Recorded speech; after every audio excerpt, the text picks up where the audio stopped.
Hello, welcome back. So in this video, I'm gonna cover how you can make time for everything that you want to do. Like for example, a lot of you are asking me, Tanmay, you are living abroad, so you have to do everything on your own, cooking meals and then laundry, cleaning the house, keeping everything neat and tidy. That's one thing. Second, you are working 9 to 5, as well as you're creating content, as well as you're running a business, as well as you are reading, as well as you're going out badminton. You're also focusing on your health, and at the same time you're also maintaining your sleep schedule and also making time for friends, relationships, parents, everything. How are you doing this? And the simple answer is time management. And in this video, I'm going to cover the three main pillars so that you can take charge of your time and you can achieve and do everything and anything you want to do with your time. So without wasting any time, let's get on to the first thing. Number one is, why do we procrastinate? This is very important to understand, because if we are trying to solve a problem, if we don't know what the problem is in the first place, then the solution makes no sense, right? First of all is not having a clear goal. Let's say, for example, I'll paint you a picture. You don't know what you are supposed to do today. So once you wake up, you just grab your phone, turn on social media, scroll for a while, and then you're like, okay, what do I have to do? Maybe you get an email that, okay, you have to work on this particular thing. You drag your ass and start working on it, because you have no structure. You don't know what you want to do at what particular time, because it's very flexible. I am all in for having a flexible schedule, but at the same time, you need to have some sort of restriction around, or some sort of schedule around your day, because that will help your brain rewire that, okay, from 8 to 9 is when I do breakfast, when I get freshen up and all that, right?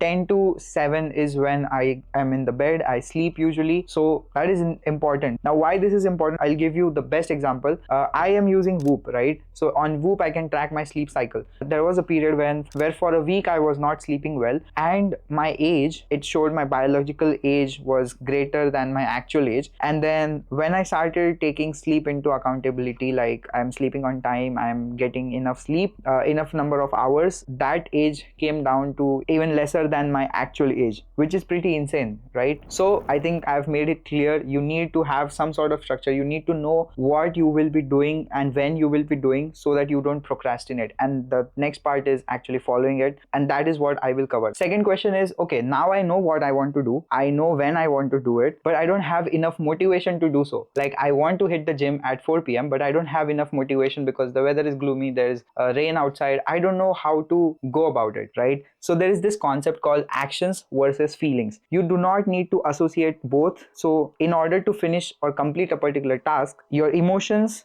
and your actions does not need to align, because you might not feel like doing a particular thing, so you will end up feeling the same way, that I don't want to do it. But the minute you start taking action towards doing that particular thing, your emotions will change. The minute you change your actions, your emotions will follow. So if you're planning to do things just purely based on your emotions, that is the problem.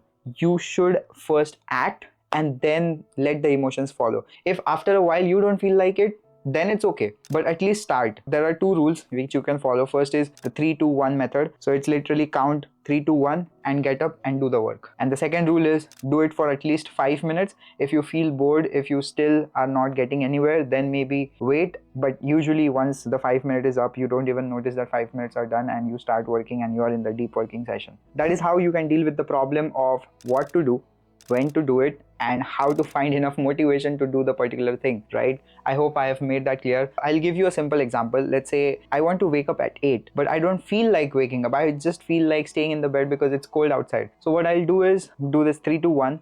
I'll wake up, splash some cold water on my face, and suddenly I'm awake and emotions change. Now I want to get the breakfast. Now I want to work here, so on and so forth, right? Another hack is, let's say you feel cold while getting up. So what you can do is you can sleep wearing a hoodie, or maybe keep a hoodie near your bed so you can wear it. So you can wear it and you don't feel the cold, so that the warmth in your bed does not attract you and just you get out of it. That's all. Now, final thing is how to plan your week, right? So it is something, the concept is called time blocking and ideal week calendar. You might have heard it. A lot of people do it. So I'll just quickly share my screen, and then you'll be able to understand what I mean by that. Okay, so for example, this is my ideal week calendar. Now, the reason it is called ideal is because you might not be able to, follow it 100%, but it's more or less you need to try to follow it, right? So I live by my calendar, so anything that is not on my calendar, I won't do it. So first of all, let's say this is the week. Now what you do is you schedule your sleep, like when 11 to 7 is when you sleep. 7 to 7:45 is whatever you want to do it, that is your non-negotiable. 8 to 9 is your morning routine, you can have breakfast, or you might be commuting to work or anything like that. You can literally consider every aspect that you usually do on regular basis and put it on your calendar, so that what it does is, now once you have everything on your calendar like sleep and everything, now you know like this slot is empty, you don't have anything to do in this slot. Maybe let's say add a gym session, let's say gym. So let's say we add a gym session over here, and let's add another 1 hour for dinner, and that will get repeated over this week, right? So this slot is booked. Now this is your free time where you can plan things. Maybe you can meet up a friend, maybe you can do some activity or something like that. And again, like if you're following a push pull leg split, then you don't have to go to the gym every single day. So maybe let's say push pull leg, on Thursday you're off, so you're not going to the gym, so you can utilize that time to meet your friend or do any random activity, or just batch shoot these videos or something like that, right? And on weekends you don't have your 9 to 5 or your university or anything like that, so that whole chunk is free. So you can then host dinners, you can invite your friends over, or maybe do some road trip or anything as such, right? The whole idea for this ideal calendar is not planning your entire minute, because that will become hectic. A lot of people make this mistake of planning everything minutely every minute. That is the problem, because then you don't have any flexibility. So if anyone says, hey, do you want to hang out, and you look at your calendar and there's no time for it, so you need to have these blank spaces in your calendar so that your schedule is partially flexible and partially scheduled as well. Now when I say live by your calendar, you have to literally add everything. You can add birthdays, you can add like events, you can add like, for example, top mid calendar, etc., and so on and so forth. You can add tasks and everything. Like I have this, all my calendars synced with Apple, and then I just have it on my home screen, so that in one glance I can just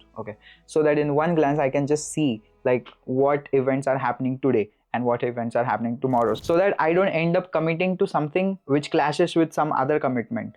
That is one more thing as well. And then one more benefit of this is, basically if a friend's birthday is coming up, you can see it on the calendar, and then you just forgot about the birthday, but with the calendar system, you know that the birthday is coming up. You can maybe plan a gift or flowers, or just call them up, anything that just helps. And imagine they'll feel nice that you remember them, of course. But yeah, that's the whole beauty of this whole thing. Let me know if you have any questions. You can put them down in the comment section. But if you are someone who is also willing to learn how I use AI on day-to-day basis to save more on time, then I think you should check out this video here. See you in there. Bye.